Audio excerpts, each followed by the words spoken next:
What is going on? Germain Craddock here, and today we're recording the first episode of this video podcast, and I have Arielle Rodriguez here, who's one of my good friends from school, and we're going to be talking about medical school and doing a master's prior to coming to medical school, the pros and cons of that, and how you can do a thesis versus non-thesis based master's, and what might incorporate with that, and why you may want to or may not want to do that route.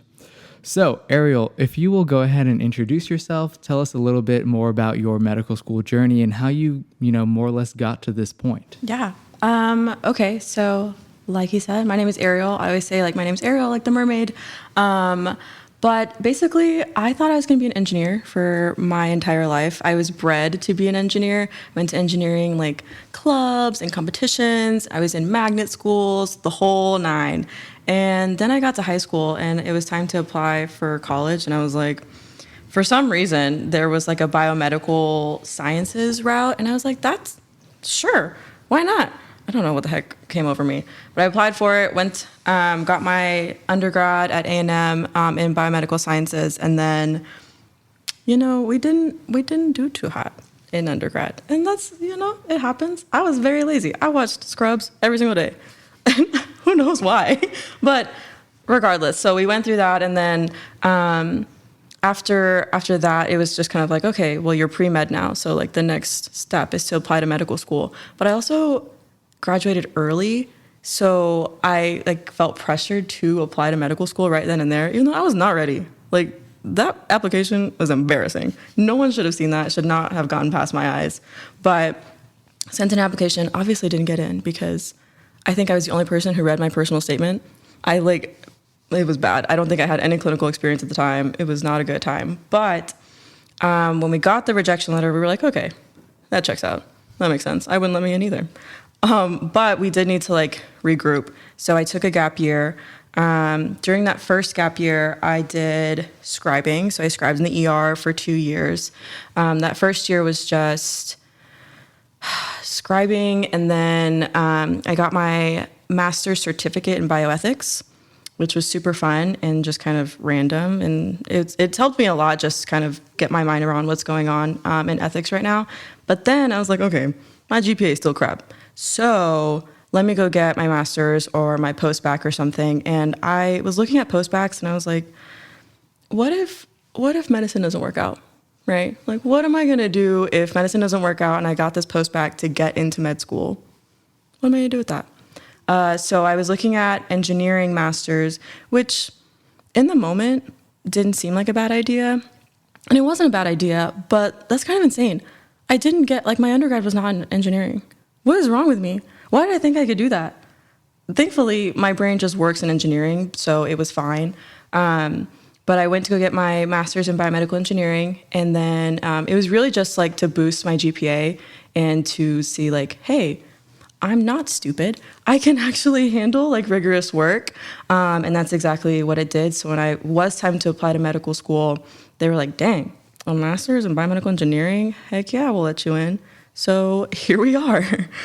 And that, I don't know. I think it was a roundabout way, but I didn't feel like it took that long either. Yeah, with me, so I have my undergrad in material science engineering, and I also did not like engineering, but I was told to do it by a high school advisor, just to be different, just to stand out, because everybody does biology, and I really didn't care what I did in undergrad, because at the end of the day, when I was 17, that's kind of the point where I was like, yeah, I do want to go to medical school, I do want to be a doctor, but I was like, all right, well, I'm also interested in orthopedics, and somehow stumbled upon material science engineering, concentration in biomaterials, but also, as I said, did not like engineering, and so my GPA was not super, super hot.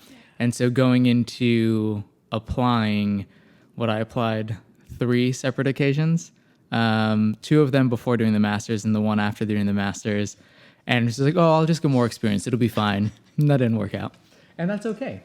But with the masters, my thought process was the same as do I want to do kind of one of these post-bac programs? Do I want to do one of these programs that may not necessarily help me if I don't get into medical school? And so for me, that was the kind of the bigger push to be able to do a master's that was thesis based, that was not one of these, I guess, we also, I mean, there are masters, the feeder programs, but they're masters that are designed to get you into medical school rather than a master's that's designed to, either do a thesis to get you better work placement. And so that was one of my incentives when going into medical school or going prior to medical school to actually get that experience and like have something that's like, look, you have this to fall back on, worst case scenario. Yeah. I agree. I think engineering for me has always been like, if I wasn't in medicine, I'd be in engineering. So getting the master's in engineering just kind of made sense. And I still think to this day, I'm like, you know what? If I decide like 10 years after I start practicing that I just like want to switch to engineering, I can. I think that's amazing. Or if I like want to consult or something like that, that's pretty cool. But I think some of those post-bacs, they are really good at getting you in. But if you choose to take a different route, you're kind of stuck out. Yeah. And then, one of those things is like doing a more traditional based master's. You don't have like the MCAT prep course. You don't have all these other things. And so very much so the onus does come on you to prepare yourself for those exams and to actually get prepared. And so, as a non-traditional student, you went from engineering in your master's to medical school. Going into it, did your engineering degree ever change your mind about going into actually staying, like going that route and finding a career? Or are you like, you know what, let's stick with medicine? Yeah, I mean, there were a few times where I was like, this is so much easier. Like, I don't take the MCAT if I just do engineering.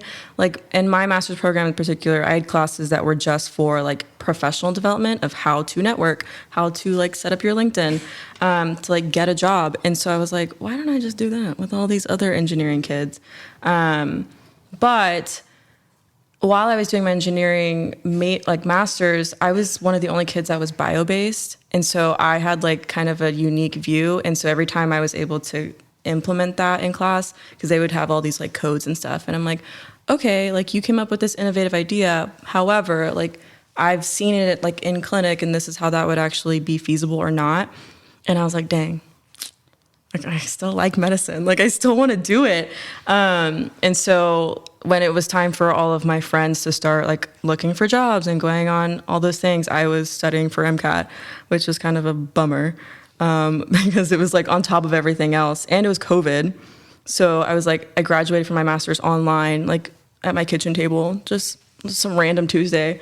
But it wasn't ever like, I'm going to leave. Like there was never a time where I was like fully like, oh yeah, medicine's not for me. Cause it's still like an inherent, I think in all of us really, maybe not all of us.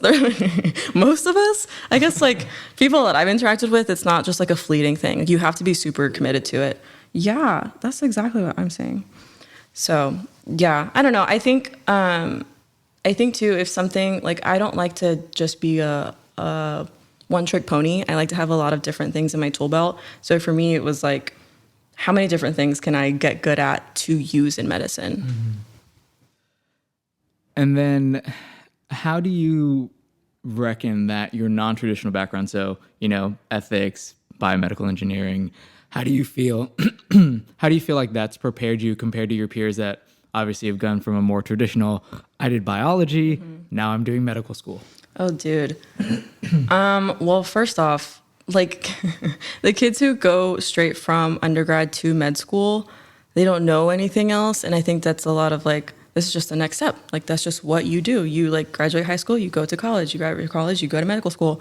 And for me, it was like, what the heck am I doing? Like, let me just regroup because I don't want to be like pressured into just like a path that is already set out. Let me make sure I actually want to be here. And so I think that comes with like a level of introspection and self-reflection and just maturity that you might not get if you're just going straight from one program to the next.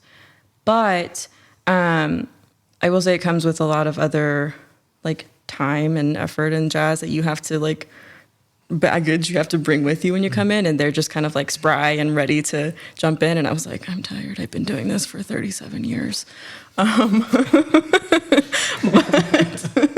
But I mean, like, I think a lot of the stuff like I've seen before, right? Like I probably have a little more clinical experience than some of the kids who just went straight from undergrad, or I have more of an academic experience with like admin people because I had my master's, and they kind of treat you different at master's too, because they're like, I'm not here to like give you meaningless work. Like you want to be here. You don't have homework. You don't have these like homework. random assignments. Like I remember going into my master's, one of the weirdest things from undergrad to master's was like, this is your exam. These are your lectures. You only have 2 things that you're graded on, maybe a quiz here or there, or maybe like another, assignment that's like still relevant, like a paper or whatever. It's still relevant to what you're doing. But like there was no like mundane, ridiculously stupid homework. I'm like, oh, this is what it's like to be treated like an adult. I'm like, this isn't like, I feel like undergrad for me was like very much so high school plus. Yes. Which isn't bad, but I also like, I don't need you to baby me. Like either I'm going to do it or I don't. Yeah, I often did not. I straight up just didn't do it. That's why like masters went so much better for me, because it wasn't like, here's all this stupid stuff that's just for points. Like we actually care about you learning and like care about you having a good time like in your program because you want to be here. And I was like, hell yeah, brother, I do want to be here. So like having that kind of mindset of how school's supposed to be, it's just different entering into medical school, because that's what I was expecting. But medical school kind of like reverts backwards. So on that note, how was your adjustment from, engineering to medical school? Because I remember engineering in undergrad was like, it's very much so problem solving and that mindset around it. And then going into medical school, it's very different. And so I remember going into my master's, which is pretty similar because I did my master's in anatomy and cellular biology. Going into it, how was that transition for you? Because I remember at first, mine was hard. Listen, apparently I'm a slow transitioner. I don't transition quickly. It's been a process. And I think beforehand, engineering, you're right, is just like problem solving and like putting together pieces of the puzzle. That's like my jam. That's why just like diagnostics and figuring out differentials and like what's going on with the patient, chef's kiss. Like 100% of the time, give me a bunch of symptoms and I'll figure it out. But it's a lot more like working through things, and in med school it's a lot of memorization. Rote memorization has been the bane of my existence. It's my worst skill. I don't even call it a skill. It's definitely my detriment because I can't do it. So I'd much rather like sit there and be like, yeah, let me work through this entire thing and I can understand it. But if you ask me to just like memorize this chart, I won't do it. I will not. I refuse. And you can't really refuse. Like you have to do it. So it was really rough. I didn't really know how to memorize. And I still don't really know how to memorize. But I mean, you kind of have to adjust. And a lot of the docs that I talked to beforehand, because I talked to a couple that did have engineering backgrounds and now they're ER docs. And they were saying you do kind of have an advantage when your brain works that way when you get to clinicals. Mm-hmm. Because it's all problem solving. Mm-hmm. You just have to survive the first 2 years until you get there. Yeah, and I feel like realistically in medicine, you have to have some degree of memorization you just understand it. Because if you don't understand the basics and like what's expected of you of like, certain diseases, certain presentations, then how are you going to get to the problem solving aspect of it? Because you don't know where you're starting from. You don't have that basis and that background and that foundation in it. And so like, again, I remember that I was just like, I don't have any foundation in medicine. Like I took a introductory biology class, like that didn't help me at all. And so I'm being thrown into anatomy lab and I'm like, it's really cool, but I'm like, my brain has not ever had to just rote memorize stuff. And so that was like a very hard adjustment going into my master's. And like, I had my master's program's like 6 people that were in my anatomy track. So like it's small. So you get to talk to everybody and like figure out how it works. But like it definitely, even going from my master's to medical school, the pacing is also very different because we do block schedule at TCOM and like we had proper classes in my master's. Like you had throughout the entire semester, this was your class, this is your class. You took midterm exam and then you took a final. And like that was how it was. You didn't take like we have a course is done in 4 weeks basically. We take an exam maybe every 10 days, maybe every 2 weeks, 7 days sometimes. Like that's rough. And so that was, for me, again, that was a harder adjustment, because then you're not just rote memorizing, but you're rote memorizing with like a very, very, very short timeline. Yeah. And you can't, like in undergrad, you would remember or memorize things for the test, and you're like, all right, move on. Like, I'm going to start memorizing for the next test, like throw everything else out. You're not supposed to do that here, because everything you need. We still have things from other classes that are popping up, and I'm like, I thought I could forget this. Oh my I was like, gosh. oh, I thought this was over. Like we have, I mean, again, I understand that's important, but like these themes are popping back up in later courses, and like, yeah, it's important, but like, it's also like, I haven't seen this in 6 months, or like, because we're doing it in blocks, like we've had all this information jam packed, and like, all right, remember this thing we talked about like 6 months ago? I'm like, yeah, but I've done 7 classes since then. Like, what do you want from me? Like at the time, like, sure, I could tell you everything about the endocrine system, but now I can only tell you everything about musculoskeletal system. What the heck is the endocrine system? What organs is that? But it's it's been an adjustment. But I think like if you put in the work, like if you just let it happen to you, it's not gonna make. But you have to actually put in the work, because if your brain works differently, and you don't like consciously adjust, you're gonna get stuck, or you're just gonna get lost. And that's one thing I've noticed, is that like when you're going into it, is if you don't, everyone studies differently, everyone functions differently, and if you try to study like everybody else versus what works for you, you're not going to be successful. Like, you know yourself the best. And I remember when we started class here, like I had a system down for my master's, and I'm like, oh no, I should change it. And I'm like, why would I change it? It worked. Yeah. And so I remember struggling when we first got here, because I was like, oh, I'll try all these things that people are recommending. And I'm like, it ended up hurting me in the long run, because I was trying to do too many things. And because we do the block schedule, we have an exam every, 7, 10, 14 days. You don't have that luxury to keep trying new things all the time. But that's like where like I think it's really important to be true to yourself and be honest with yourself and think like, how do I study? How am I going to be most successful? What adjustments do I need to make that are going to help me in the long run when it comes to this? So that way I'm not constantly trying to reinvent myself and how I'm going to study, because it ends up not being a great experience or efficient at all. Yeah, they just don't have the time. And I don't have the energy. I'm like barely sleeping enough as is. It's not important. No, what is sleep? What is self-care? I'm just kidding. It's very important. That's what caffeine is for. So what would you have done differently to help acclimate yourself a little sooner? Or what are you, hindsight is 2020, looking back now, how do you think you could have been more successful kind of hitting the ground running? Oh, dude, that's like existential crisis. Like, how can you be better? No, I mean, I think I think we're all like very type A and like very gifted kids like growing up, right? Everyone's smart in medicine. Yeah, and I feel like I personally was just like riding on like my natural intellect for a really long time, so I didn't have to put in that much work. And then I got to undergrad and I was like, I can put in like minimal work and I'll be fine. And master's, you put in more work, but it was like I was excited about it because it just made more sense than just memorizing. So I didn't have to put in that much more work, I didn't feel. And then I got to med school and I was like, oh no, this is going to require literally every single drop of myself. And I just wasn't prepared for that kind of commitment. Do I have commitment issues? Maybe. I don't know. So I don't know. I guess like that's just like an internal struggle that I wish I would have figured out in undergrad, of just like how to give more of yourself to your craft and to your profession, instead of just doing the bare minimum, because you can get by with the bare minimum. But in something like med school, it won't last. Like, it just gets too much to where you can't do the bare minimum anymore. You have to give more.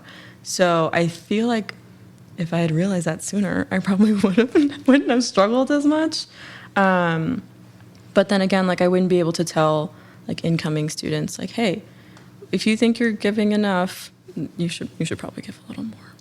Yeah, I remember for me, it was one of those where I have to give 110% of myself, not to just the subjects that I enjoy, because there's plenty of subjects or, blocks that I don't really care for, but I'm like, I can't necessarily just like take my foot off the gas. Like I have to be 110% and like treat it like, look, you really do like this. And inherently, like there's going to be times that's going to be harder than others. But for me, it's very much so. It's really important that, look, you're here for a reason. Why are you just going to shoot the shit and just like really just because you don't enjoy it? Like that's not a good excuse. Yeah. And then I like look at all of us and I'm like, oh, so-and-so like doesn't enjoy this one. That's why they didn't do as well because they just didn't care. But I'm also like, if I was my future doctor, would I want like my doctor to kind of like to have that attitude of like, I didn't really care about that, so I didn't pay attention to it? Probably not. So like at least from the bare minimum for like my future patients, I should probably give more of a shit. Because you have to give like a base level, like you have to care enough, right, to be here. So I'm not saying like I'm super lazy because obviously you can't be in med school and be lazy, but you can act lazy sometimes where you're right, you can't really afford to take your foot off the gas. And I wish I would have not taken my foot off the gas a little earlier because my foot's been on the gas recently, but that's only because like I took it off and I swerved and all these things happened and a deer jumped out and I was like, oh shit, okay. So now I have to have my foot back on the gas. But then you lose all that time that you weren't like 110% in. You and I both did our masters during COVID era, and obviously it thwarted us in different respects. So for me, I still did my masters, but it was thwarted because of it. And yours, because of COVID, you ended up not doing a master's thesis, and I actually had my thesis project.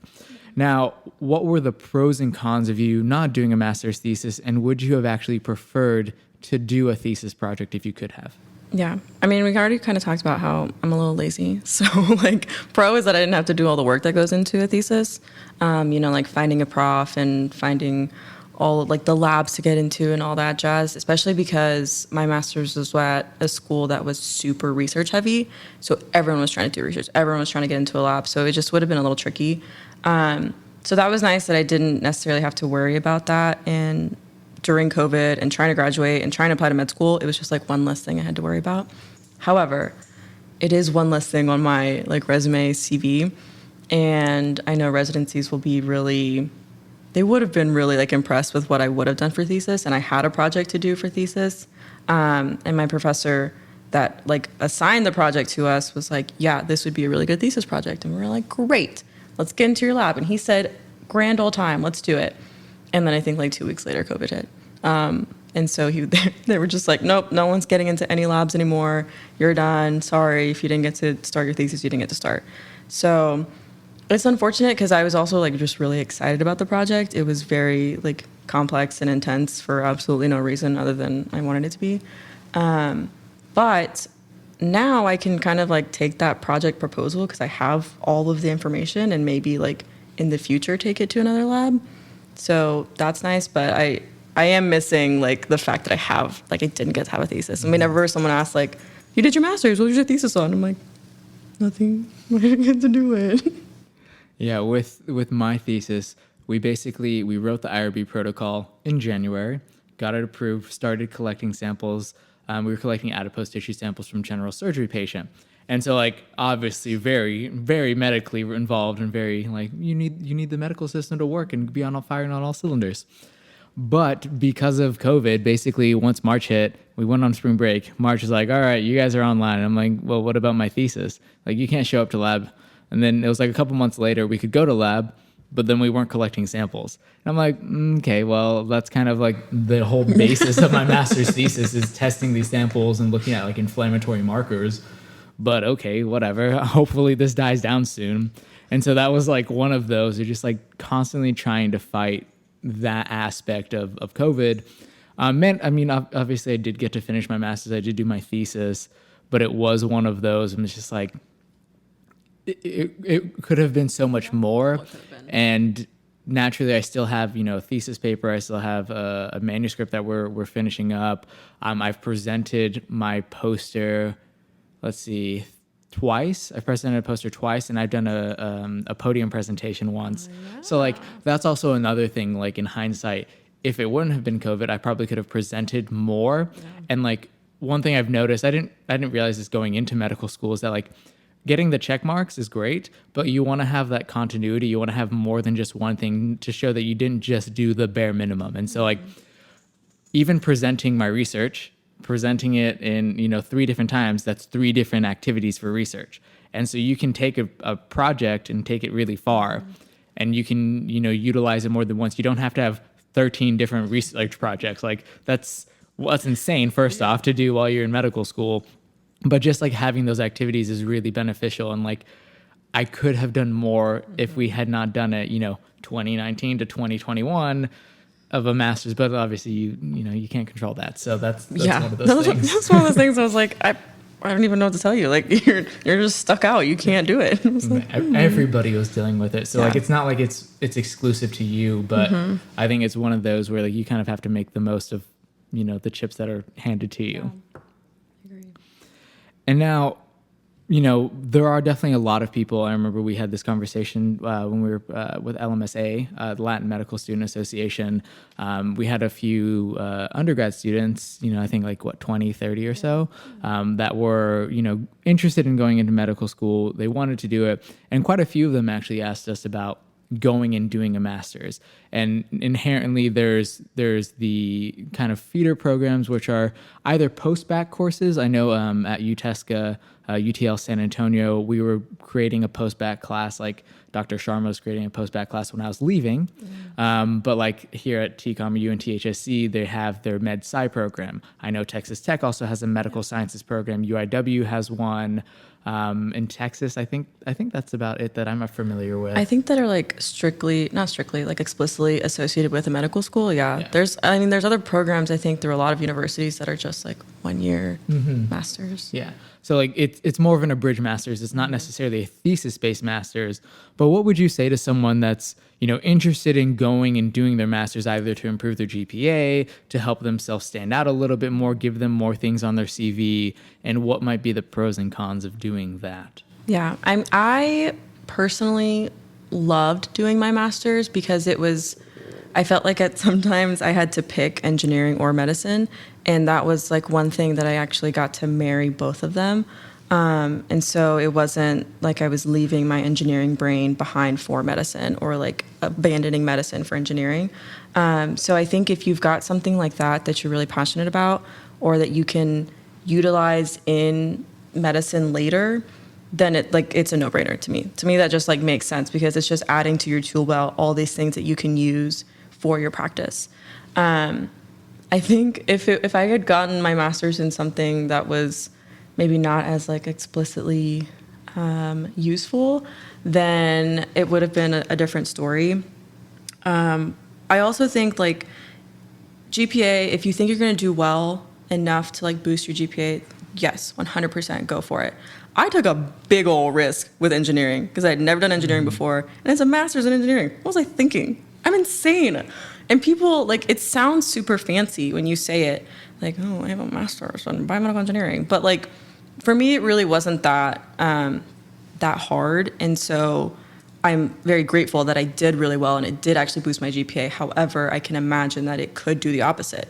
Like, because then you, like, try for the master's and you don't do that well, it's going to probably look worse on your resume. We had a classmate that she struggled with. She had like plenty of family issues and like struggled in her master's, and like entirely understandable. But like if you cannot commit 110% of yourself to proving that you can, improve the grades that you had, because they treat them separately. And it's not going to overcome the fact that you didn't do as well in undergrad, but it can show that you can handle the more rigorous coursework that comes with a master's that is treated more like adult style courses, like, because medicine is difficult. And like if you can show that like, hey, maybe I had a 3.0 in undergrad or maybe even lower, and you show that you had like a 3.9 or a 4.0 in your master's, like I remember for me, I had a 3.1 in engineering, and that's not great. And like, it's different, like it's cool, it's biology, but it's not great. And so for me doing my master's, like I have to prove, I know you're covered. It was like, you have to prove, for me, I had to prove to myself and also, to the people that review my application, that I can handle this more rigorous coursework. And so like I graduated, I had straight A's, I had 1 B, so I had a 3.9 in my master's. So embarrassing. I know. oh no. And so like that was an opportunity to show like, hey, I can handle this more aggressive coursework. I can handle, hanging out with these medical school students. Like I can hold my own. I'm not going to like fall by the wayside. And I think that's one of those things that if you're not prepared for your master's to do that, to like go from, hey, I'm just going to go do my undergrad and then I'm going to go to a master's and repeat exactly what I just did, don't. It's not worth it. It's a waste of your time. It's a waste of your money. Oh my gosh. You're better off working for a bit if you do need to improve your GPA and like, just reset yourself. Work experience is good. It doesn't necessarily have to be in medicine. It's great if you can scribe. It's great if you can become an MA. But like work experience is still beneficial, like regardless of what it is. It shows that you can work with people for one, because we have a lot of people that I know that like go straight from undergrad to medical school and their transition into like clinical communications and actually talking to people and like more this customer service, like being a human being is lacking because you're just so stuck in the books. You're just so acclimated to being a student that you forget that like being a doctor is dealing with people and you're dealing with people's issues. You're dealing with them at vulnerable times and you have to be empathetic. You have to be able to hold your own when it comes to talking to people and being a human being. And so I think that's one of those things that work experience can definitely help you because you learn how to deal with people that, either are very pleasant or on the opposite side of the spectrum and everyone in between. And so you really learn how to deal with people going into that. And then let's say you want to do your master's.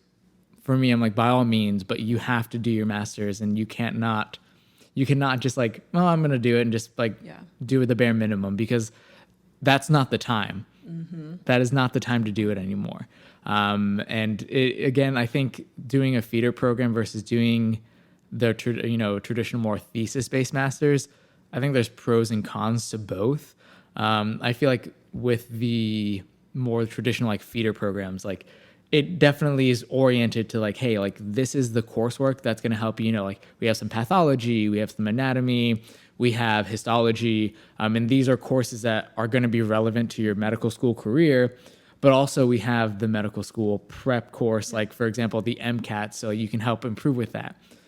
I think the other problem, thinking about it now, is that like you have a year to 2 years. And so if you only have, 18 months, you start in the summer, at that point, you may have to take another gap year after the matter because you may not have taken your MCAT yet. You may not have improved your GPA enough yet. For me, doing a 2-year master's, I had my first year while I was applying to medical school, my first year to show, hey, this is my GPA. Because my entire second year was just my master's thesis. I really just didn't have any classes anymore. It was just, you're in lab. Well, you're in lab with COVID, but you're in lab. So I was doing my master's thesis during my second year. And so that was what I was doing rather than, oh, hey, I have all my coursework and now I'm done with my master's. Yeah. And so the timeline can be a little difficult because you have nothing to show for it. You just say, hey, I'm in a master's. Yep. It's also not a guarantee, which that's kind of how they're presented. Usually when you're like thinking about them, it's like, hey, this is going to get you into medical school. Yeah, that's the point. But there are only so many spots, right? And there's a ton of us who aren't in those feeder programs. So there's a ton of people in the feeder programs that aren't getting in their first try. So you finish your first 18 months and you finish out and you apply, you don't get in. Now what? Do you go get another one? Like, what do you even do? You work? Or I don't know. Yeah, I feel like a lot of our classmates, I mean, there's definitely some that went straight from the master's and did go into medical school right afterwards.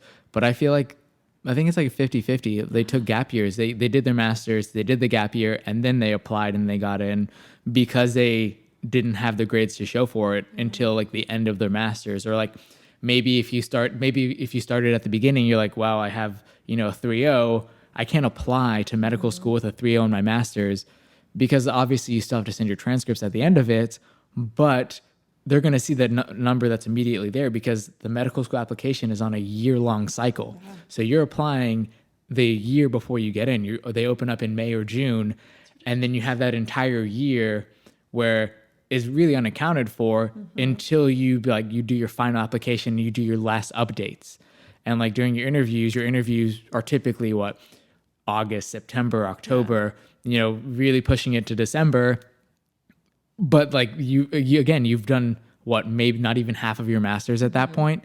And so I think it's one of those where you have to be mindful of the timeline of it, because if you're doing, an 18-month or 12-month program, there's this very strong likelihood that you're applying with your undergrad application rather than a complete application that shows that you've actually progressed, that you've been able to handle the coursework of your master's. And so I think it's really important to be mindful of your timeline when you're going into medicine, when you're going into medical school, because it could hurt you, or it's not going to change your application at all. Yeah. You're going to have the same application that you had last year.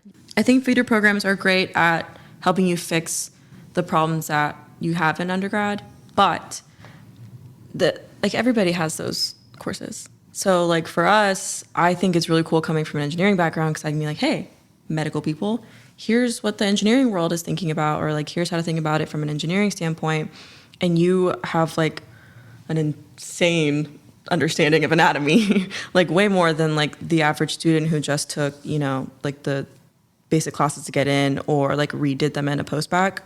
So I don't know, I think it just adds like a little something extra too that you can talk to or kind of pull from, especially in interviews.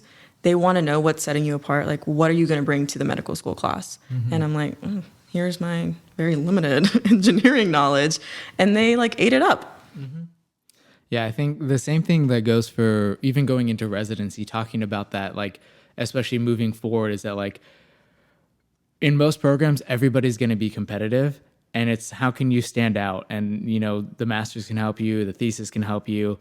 You're really trying to do as much as you can in the time that you're allotted to make yourself not just more competitive, but also, slightly more interesting.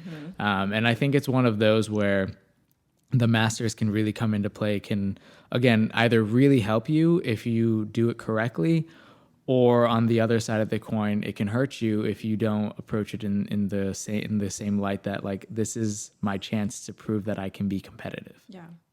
I mean, in the same breath too, like because anyone can like do a master's or like grab an experience, but if you can't really speak to why it will matter for you as a doctor, then it's kind of like no one cares. Mm-hmm. So that's also a point. Like if you're doing a master's just to do the master's, or you're doing a master's just to like boost your GPA, but when they ask you about it, you're not like lighting up or kind of like can dive into it, it's kind of useless. Yeah. Same thing for like a research project.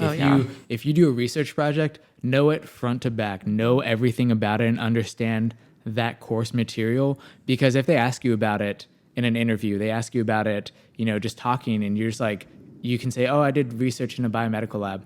I did H&E staining. I did, what else did I do? Oh, yeah, I did Western blots. And that's it. Yeah. And you can't talk about like why you did that research, what's beneficial, how it can actually be beneficial, or what you can take from it, and how that impacted you. It doesn't matter if it's like world-changing research or if it's just like the most basic thing of all time. If you can talk about it front to back and actually expand on it, it does you a lot more of a service than doing the bare minimum and just saying you have this research on your CV. Yeah. I love medicine. All right. Well, on that note, thank you very much for listening. Thank you very much for tuning in. That's going to be all for today's episodes on master's thesis, going to medical school, and how you can use that to your advantage. And I will see you in the next one. A bientôt.